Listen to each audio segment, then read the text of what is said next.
कुछ होने में और बहुत कुछ होने में इतना सा फर्क है, एक बार सोच के छोड़ देने में और लग के कर दिखाने में। मान लेने में कि जिंदगी ऐसे ही कटेगी और सुबह 4 बजे उठ के सोचने में ये अभी तो बस शुरुआत है। किसी मैगजीन को हाथ में लेने में और उसी मैगजीन के कवर पेज पे होने में इतना सा ही तो फर्क है। वीआईपी सीट में और उसकी पिछली सीट में इतना सा ही तो फर्क है। वो जिसका मैदान ही खुला आसमान है, वही कल जमीन पर तो था। पूछोगे तो बताएगा वो पंछी, ये एक दायरे में सिमटने में और पूरी दुनिया को दायरा बनाने में बस इतना सा फर्क है। इतना कितना है? इतना है या इतना है? जो नापेगा वो जाने कि जहां धरती और आसमान मिलते हैं, नानकुर से दूर, अगर मगर शायद से दूर, वहां भी दोनों में फर्क बस इतना सा है। धरती और 7वें आसमान में फर्क बस इतना सा है। ये एक अंतर प्रेरणा है। ये हमारी, आपकी, हम सब की अंतर प्रेरणा है। एक कदम, एक छलांग, एक बाजी, एक गहरी सांस और एक ललकार खुली हवाओं में कि हाँ मैं बना हूं उन फिजाओं के लिए, कि हाँ मैं बना हूं उन ऊंचाइयों के लिए जो ऊंची तो बहुत है पर नामुमकिन भी नहीं, क्योंकि मुमकिन और नामुमकिन में बस इतना सा फर्क है। धूप छांव में फर्क बस इतना सा है। तो बस चलिए फ्रेंचाइज इंडिया के साथ ये फर्क मिटा देते हैं। Franchise India, 20 years of ideas.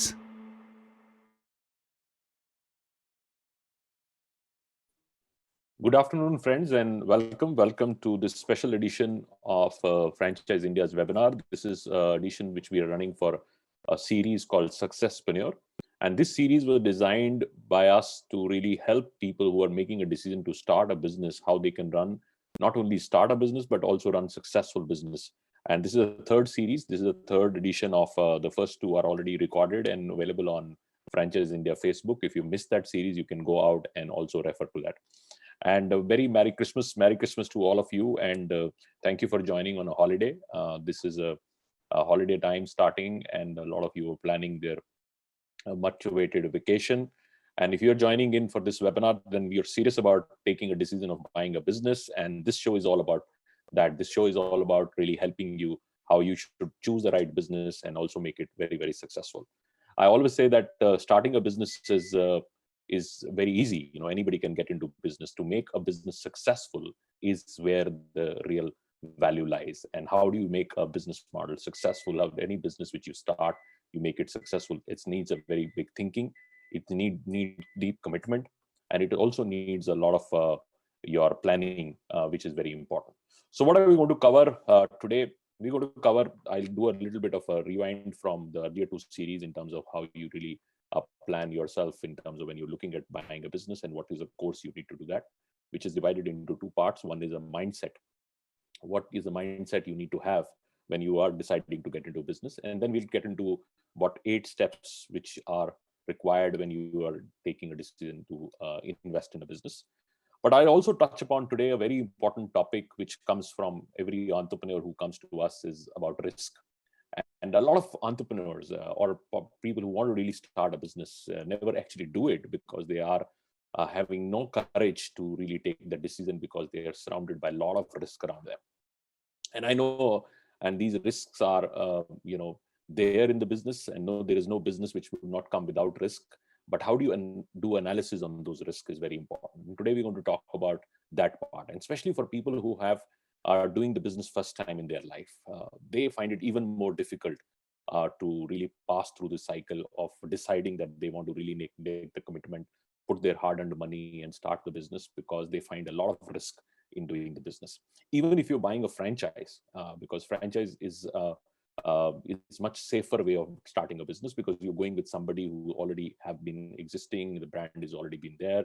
There is a certain amount of performance which you can judge, but there is still the risk of doing it. You can choose a wrong brand, you can really choose a wrong location, you can choose a wrong industry, and many other things which can really create a risk for you. We're going to talk about in length on the risk part of the business. But before we really get there, I see a lot of business owners or want to be business owners really who come to us. Franchise India gets today almost about 1 lakh inquiries every single month. And this is growing as we pass into getting into a normal phase. It's growing every single day. And a lot of investors who come to Franchise India are willing to start a business and a successful one, but they're not able to make a right decision. What is the right business? What the business they need to invest? How much capital is right for them to invest? And what they can expect from that capital being deployed? That's very, very important question. And I can tell you, they come with a lot of fears.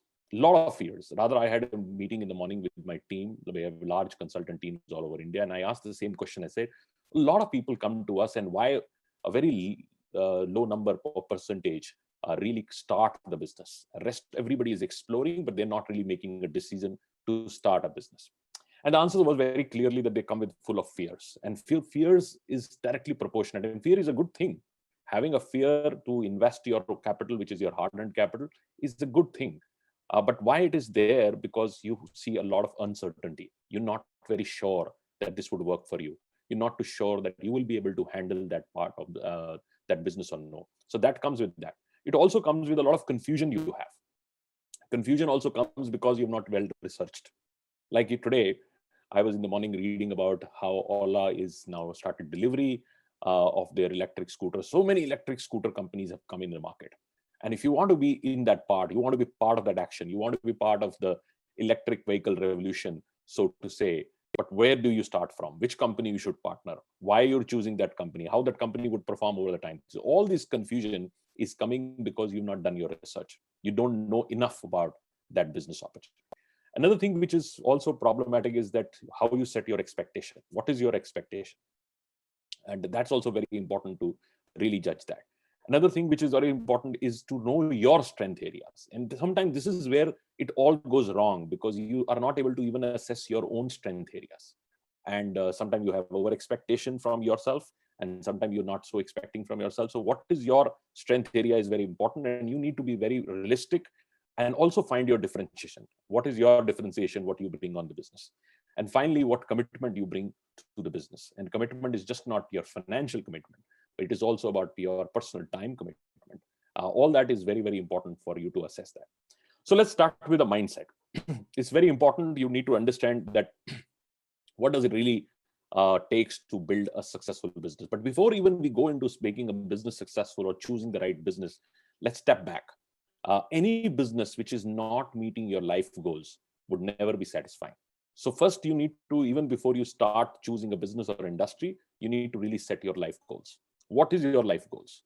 What are you expecting in the next 5 to 10 years? What is your responsibility? What is your family responsibility? What kind of events are going to happen in your next 5 years, which would demand some kind of a cash or resources or things of that nature? How are you placed yourself in terms of your own time commitment and your family time commitment to be put in that? So these are very important aspects to answer. And you should never lie to yourself. You should be very honest about yourself. And this is one of the problems which a lot of entrepreneurs do. They over expect from themselves. And that's where the problem really starts. So first, set your mindset. Another thing which is very important to me, a business is a combination of these 4 things. One is your mindset. Second is the resources which you're committed. Third is your business and financial modeling. And fourth is the team which you bring along. Team which you bring along, which means that your initial team which comes along. So these are 4 dots to be connected.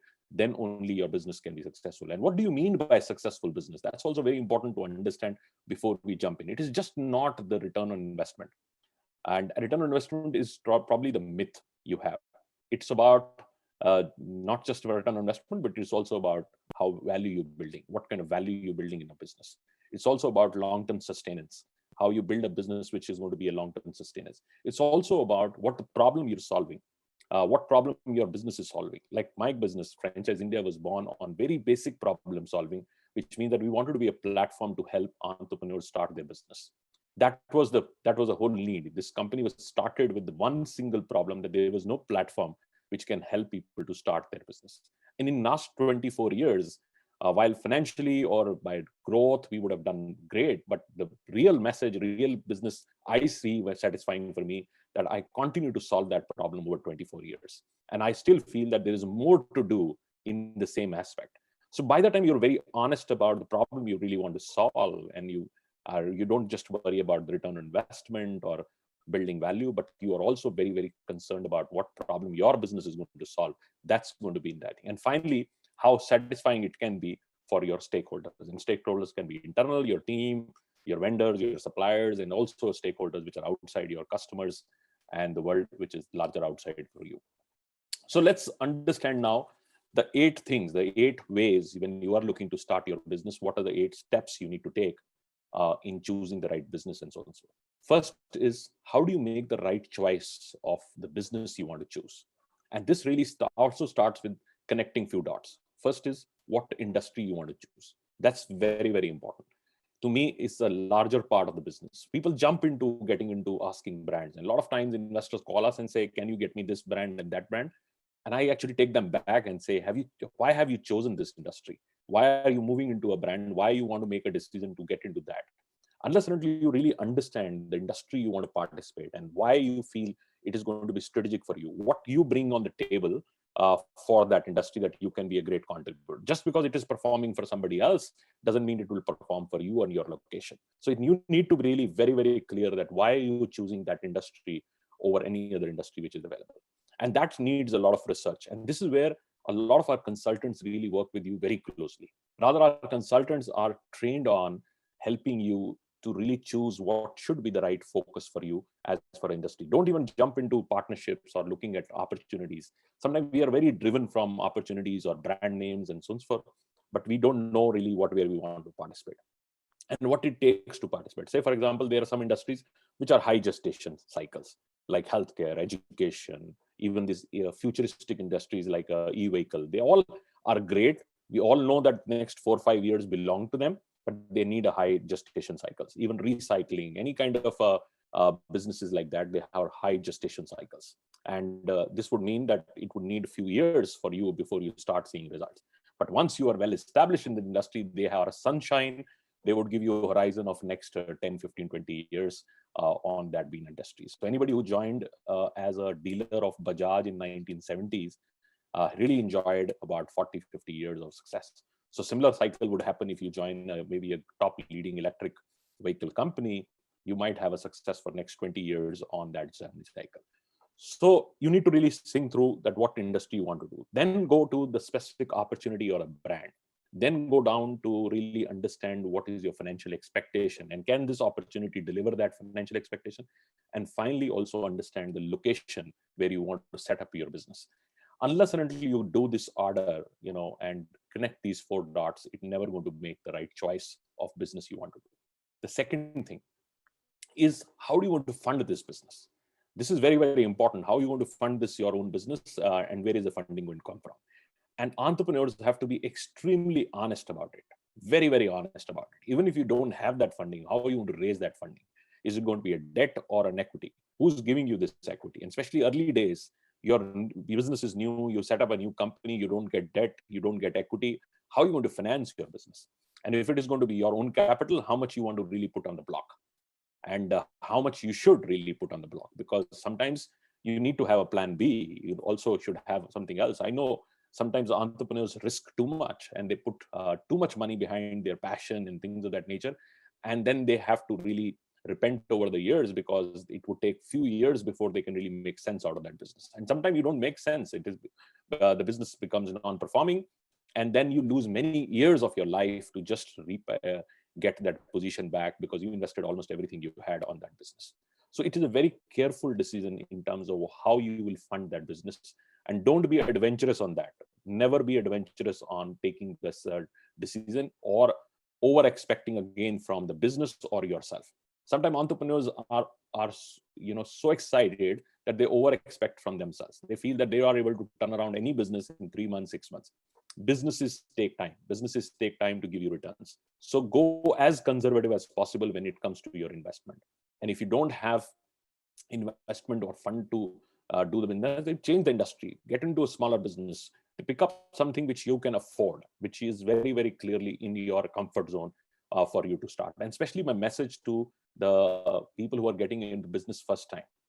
The first time when you're getting in business, you're not proving to outside world, you're proving to yourself that you can do it. It's very important that you take a decision which is very conservative. It doesn't have any problem. Rather, like last episode, I gave an example of a guy, which is one of our franchisee brands, which is a company called Chai Garam. It makes small kiosks.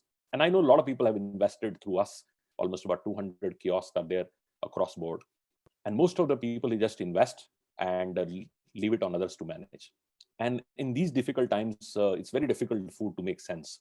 And one of the kiosks is actually in the building where we are there in Chandigarh office, a nice building of Godrej, and their kiosk is there.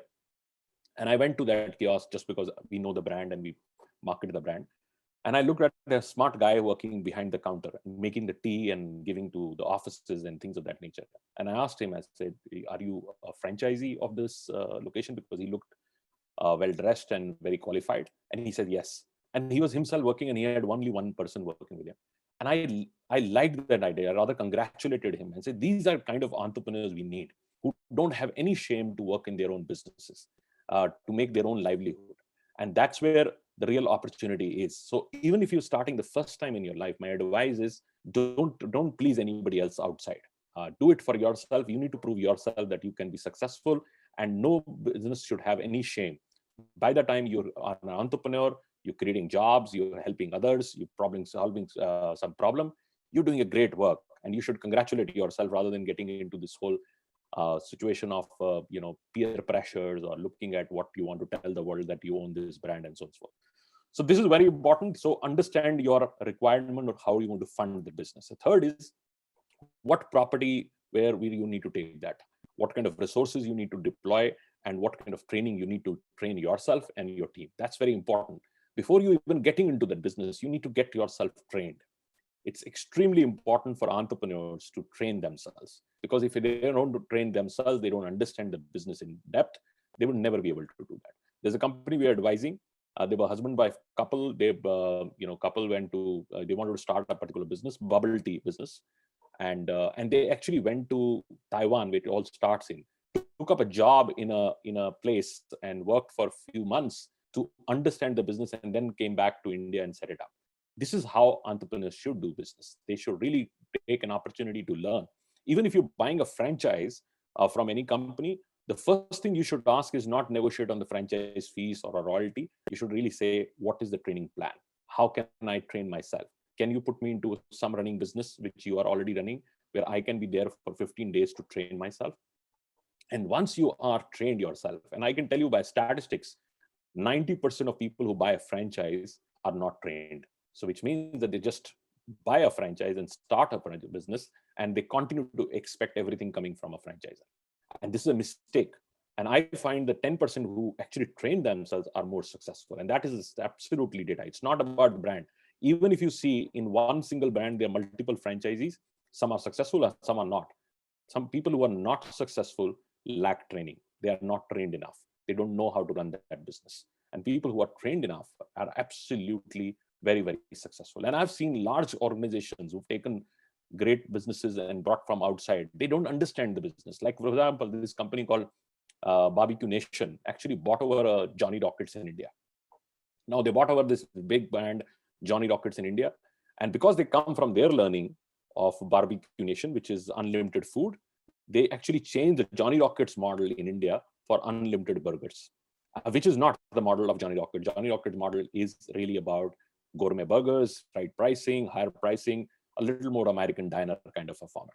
And it collapsed. They lost about 150 crores in that investment. Similarly, a lot of other companies have also done wrong. Jubilant Foods, which is very successful on a hyper-local delivery of Domino's, actually bought over a company called Dunkin' Donuts, changed the model itself, changed the donut and a coffee company to a burger company, and actually had collapsed. So really speaking, sometimes even the larger companies really change the DNA of the business because they don't understand deep enough. They don't train themselves deep enough to understand what the business is all about. And they just venture out by their gut feel and so on and so forth.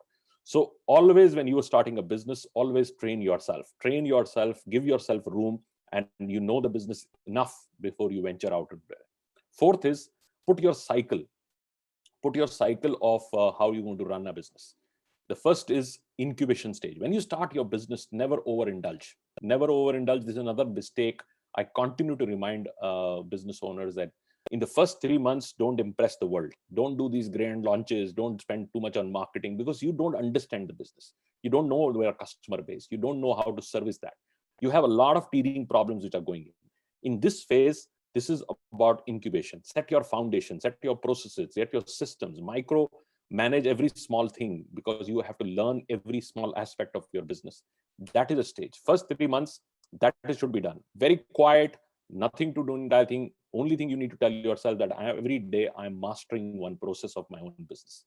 Once you've done that incubation, then you get on to the next level, is your more what I call stability. Stability means that your now business is stable, your cash flows are right, you're matching cash flows, no more burning in the business.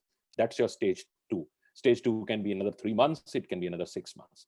And that stage, you get into growth. Now, once you stabilize, you know your cash flows are matching. Now you want to optimize, you want to hit your peak performance, and you start thinking about growth. And from growth, you start thinking about sustenance. Sustenance means that now, even if you are not involved in the business would sustain itself. That's a life journey. You need to do that. For doing the sustenance journey, from growth to sustenance, the next thing which comes in is your team. How you building your team, how you selecting your team, how you selecting your, so to say, co-founders who would come along with you. This is very, very important, that how you bring the right kind of team with you, and how you create and lock them in your vision and your mission. And that's very, very important. And they should see that through, right? So that's how you should really build your core team. Once you have done the team and you got to sustenance level, another mistake entrepreneurs do is that they start doing some other business, right? So they would start taking cash out of this business, which is successful, and then start deploying into other businesses or other assets. It's because they want to really venture out, explore more, and so on and so forth. I sometimes look at them and say, why would you not duplicate what you have made successful? And that's what good entrepreneurs do. Entrepreneurs reproduce their own success. So if you are successful somewhere and you build something which is very, very good, start multiplying rather than diversifying and getting into other things which would take you through the whole journey again. Because now you're successful, you need to just now duplicate that and make it meaningful for you to build value, which is my next step. How do you build value? And value is built when you have a sustainable business model, it's performing for stakeholders, and you are not required in the business, which means that you have now become redundant to your own business, that it can run by systems and processes. The value has been built. At that stage, there should be an event being done for you logically to really capitalize, to unlock value, which means that you want to create some wealth for yourself, for your family, and you can really sell the business or partially sell the business or raise capital, do an IPO, anything you can do. You can create any form of event for that capitalization, which is the dream you lived to start as an entrepreneur really come at that stage when you have really built the value. So this is the 8 steps which you need to do if you are building up a successful business. Now let's get on to today's topic.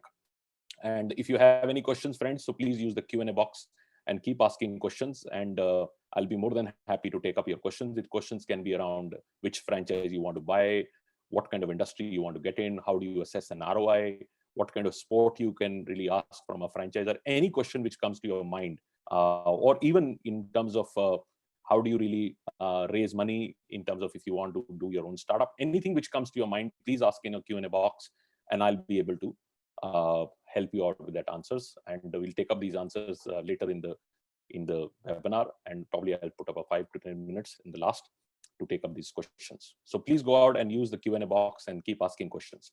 Now, very important topic for today is risk. How do you do the risk analysis of the business? But before I start, I'll give you, there is no business which comes without risk. And that's how businesses make more money than any other asset class, because they come with a higher risk. They come with a higher risk. And actually, you should really have that courage to invest on your capabilities, your ideas, and with the very calculated understanding of the risk you carry. So Mohan, welcome. Mohan is from Delhi and keen on grocery business. Now, why people get into grocery business, pharma business, and so on and so forth. One, they feel that the business would always be in demand, the life of the opportunity. Second, they feel that the business has lesser risk. And this is actually one of the investors told Kishore Bayani, and this is a very interesting story. And Kishore Bayani asked this person and said, look, why would you like to invest into my business? My business is low margin business, FMCG business.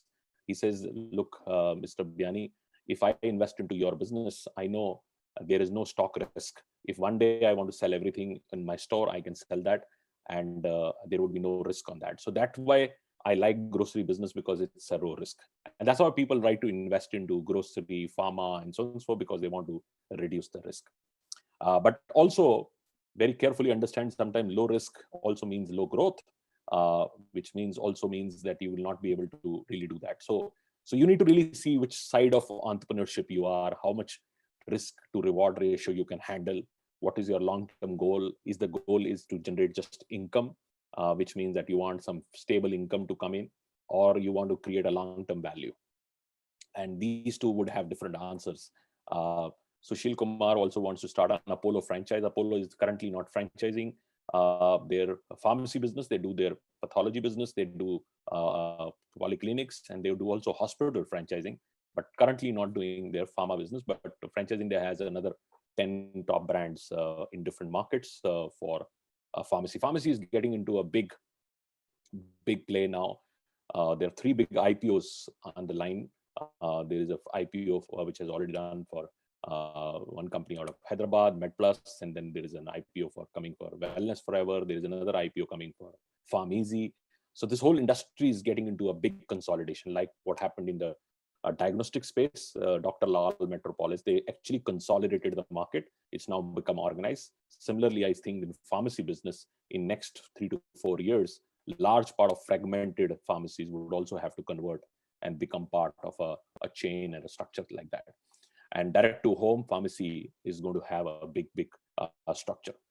So you need to have courage. You need to have a courage on your ideas. You cannot be getting into trap of risk, but you need to analyze the risk. It's very important that you analyze the risk, what you're getting into. And if you are somebody who's able to see through where the risk is going to come from and plan yourself better, then you will be successful. Rather, there is a big saying by Facebook founder that the only strategy that is guaranteed to fail is not taking risk.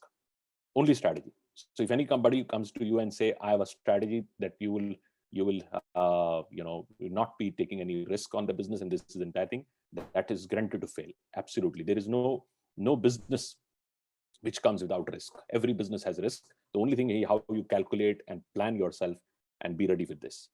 So when you start a business, you have 2 sides of risk, 2 kinds of risk. One is what I call the more internal kind of risk, and then you have external risks. Now let's understand external risk. External risks are policy. So policy changes. Tomorrow a favorable policy comes in or doesn't come in, or you're expecting a favorable policy but doesn't come in. You have that risk, and a lot of people take that risk. Like I'm talking about direct to home pharmacy. Every company, Tata has invested, Reliance has invested, but there is currently no policy that you can actually send medicines to home, which means that you need a pharmacist to really see the prescription, then give you medicine, which is technically not possible, but delivery of medicine is happening. People are still buying online. So there is somewhere confusion in the policy. Everybody is expecting that this would be a patient-friendly policy, would be allowed to do that, and a lot of large investment has been done. Another risk can be your understanding of your competition. And this is something which every business owner should understand. Even if you're buying a most solid franchise and a big brand, you need to understand that competition is all over there. It can be big competition, it can be micro competition, which is in your neighborhood, and is sometimes unseen competition which comes in, right? So this disruption in last 5 to 10 years have actually come from competition which was not seen. Like restaurants used to always see what is a restaurant available next door to me, and I have a competition. Actually, they were not. The delivery companies became bigger competition. Zomatos and Swiggy's took 25 to 30% out of their sales because they were driving the customer. They were driving the customer, and if you're not giving them that money, they will move the customer to somebody else. So they became your competition. Also, like Corona happened, right? So it is also a big issue. So it can be any kind of a disaster which can happen. These are all external issues which can come in. But the biggest issue externally is the change of consumer behavior. The consumer is changing faster than we know. The way they buy, the way they consume is changing so very fast that you need to be ready for that. So if your business is not ready for future looking customer, then you always have a risk. So whenever you're making a decision to buy a business, always think through that, is your business future ready? And see the future, research yourself, understand what is happening in West, how people are consuming. This eventually would happen in India. We might say, oh, India is different and what do we, but consumption patterns are very, very similar. The same way people start doing it. So if you are invested into some business which is not future ready, or you don't see the company which you're investing with innovation ready, they are continuing to innovate and ready than diving, you will find that big challenges can come as you go along. I've seen a lot of businesses collapsing because they were not future ready. They were not innovative enough.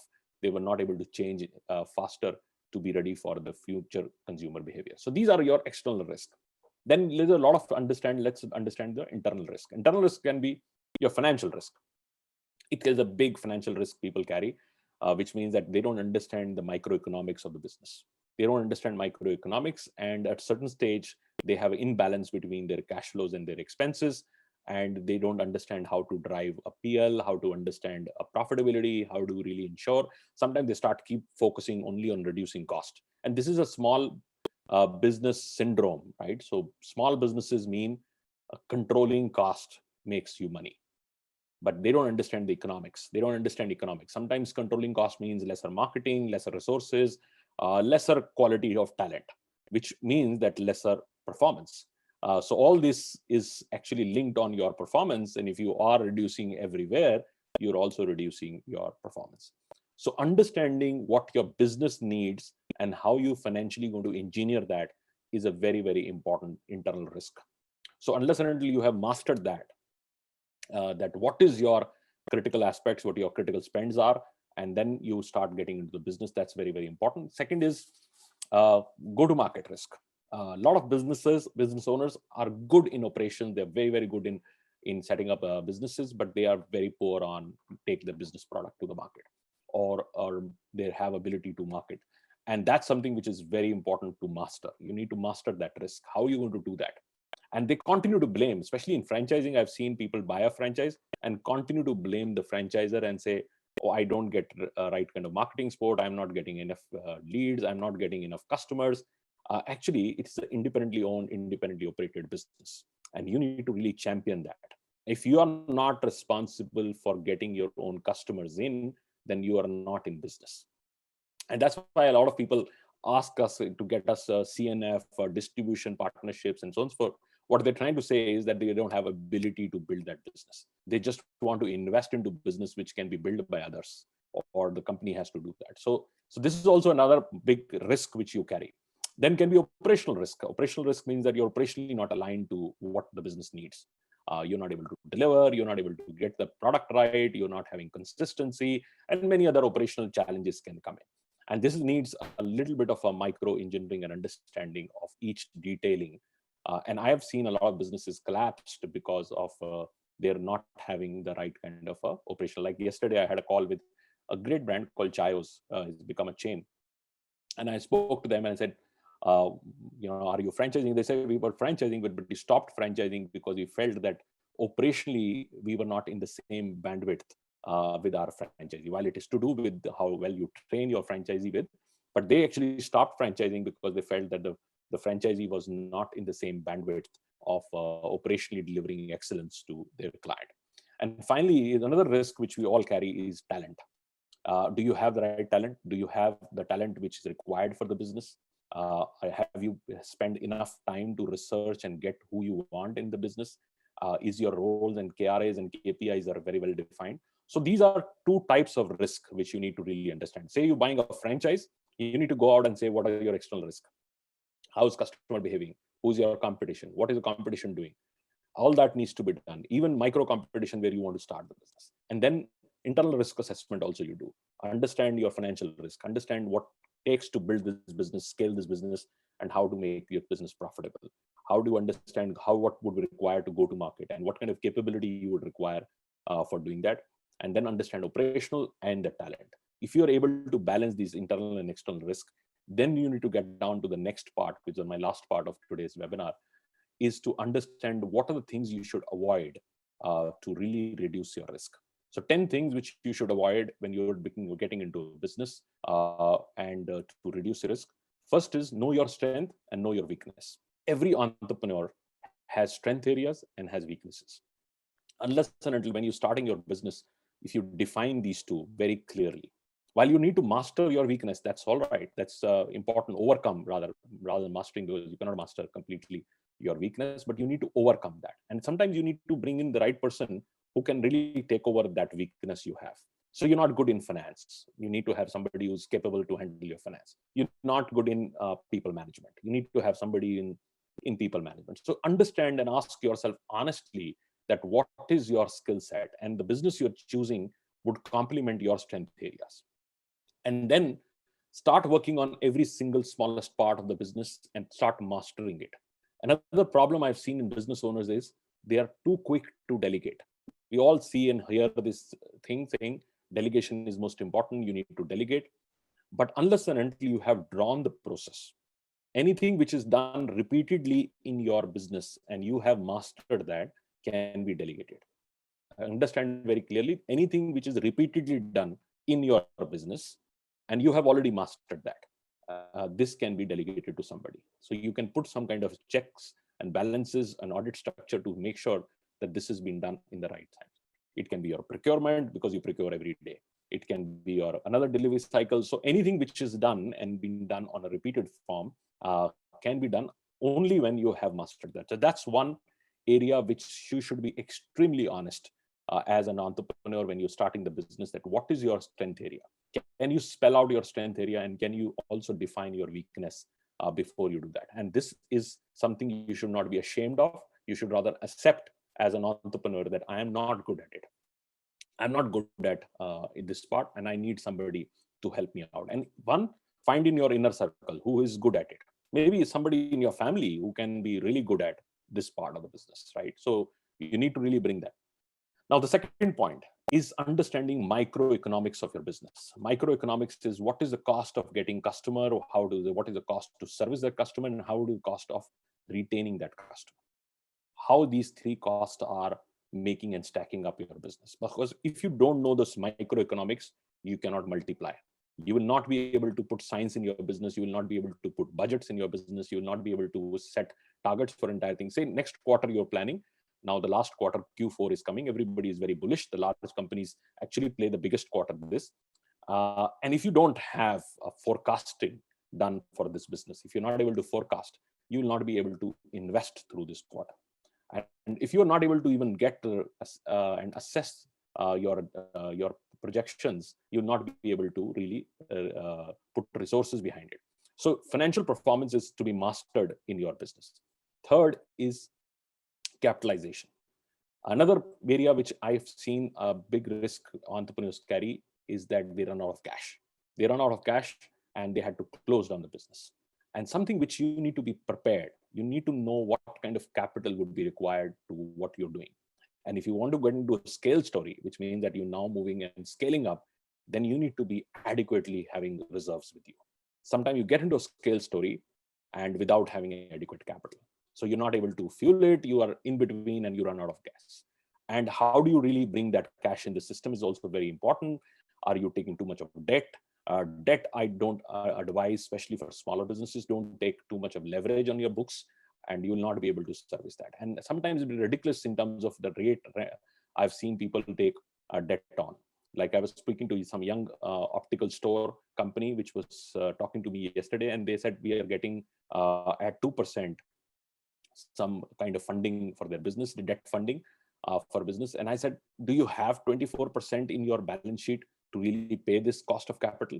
And if you don't have that, then how are you going to get this money? It's not about this money is not a good money for you. It will sit on that. It will become a painful structure for you, and you will just work hard to service that component. So be very clear about your capitalization.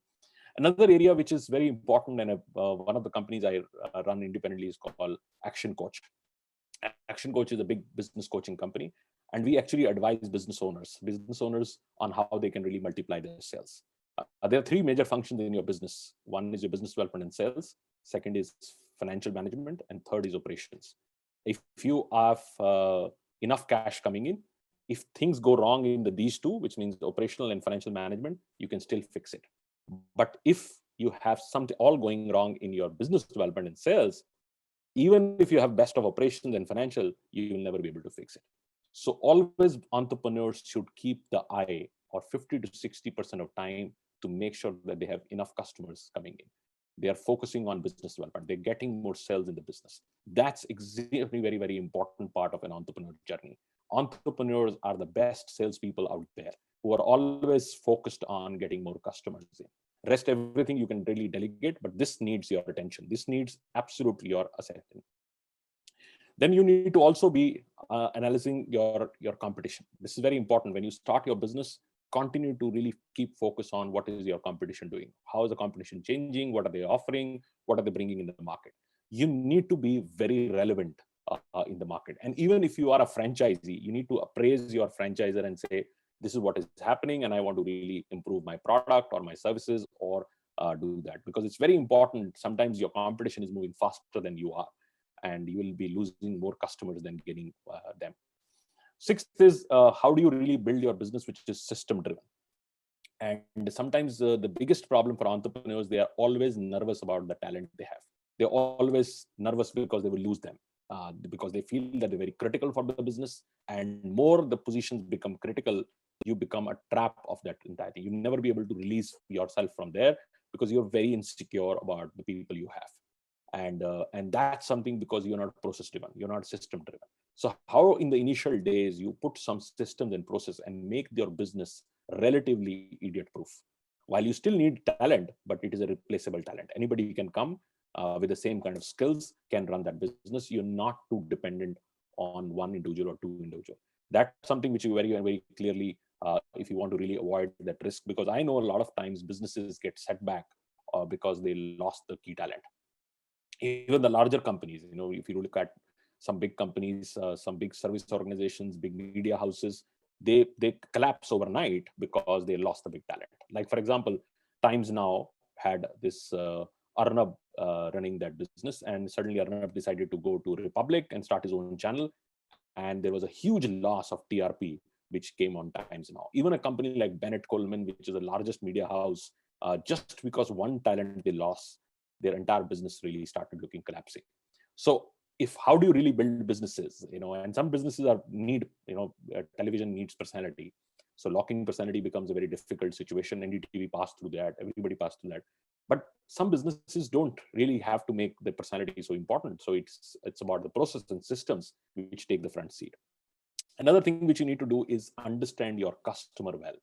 Hearing the customer, and I can tell you a lot of business owners I work with, they know what is happening in their business, what is their top line, bottom line, but they don't know the customer, why they're buying, what they wanted, what they were looking at, what they didn't get from you, how frequent they are they improving their purchase cycles with you, or it is reducing.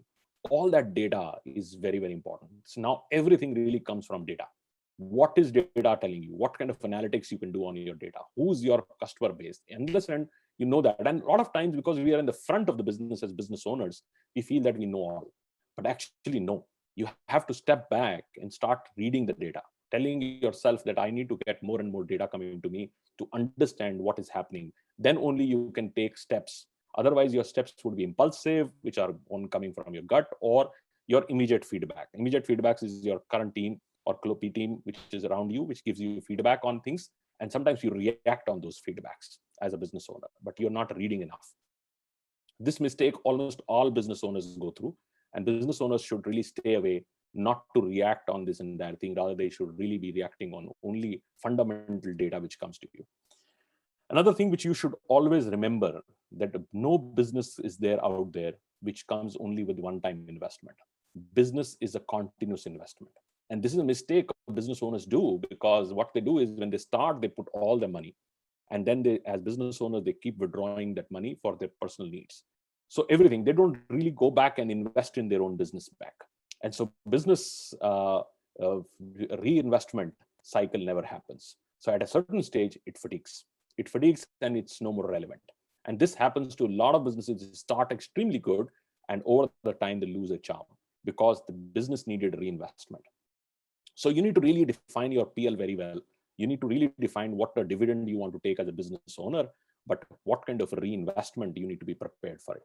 What kind of reinvestment and when this reinvestment would happen.